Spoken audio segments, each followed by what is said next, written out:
GR ও CR মামলা কি, আসুন জানব এই ভিডিওটির মাধ্যমে। আইন ও বিচার ব্যবস্থা বেশ জটিল এবং সূক্ষ্ম বিষয়।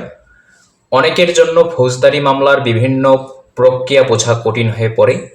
বিশেষ করে জিআর ও সিআর মামলা সম্পর্কে অনেকেরই পরিপূর্ণ ধারণা নেই।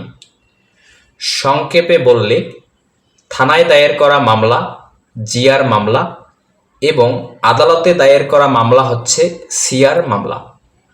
ফৌজদারি কার্যবিধি অনুসারে বাংলাদেশের অপরাধমূলক মামলাগুলোর দুইটি প্রধান ধারা রয়েছে: জিআর জেনারেল রেজিস্টার কেস ও CR complaint register case. GR মামলা হলো থানায় দায়ের করা সাধারণ মামলা, যা পুলিশের মাধ্যমে তদন্ত করা হয়। সিআর মামলা আদালতে সরাসরি দায়ের করা মামলা, যেখানে ম্যাজিস্ট্রেট সরাসরি অভিযোগ গ্রহণ করে এবং তদন্তের নির্দেশ দেয়।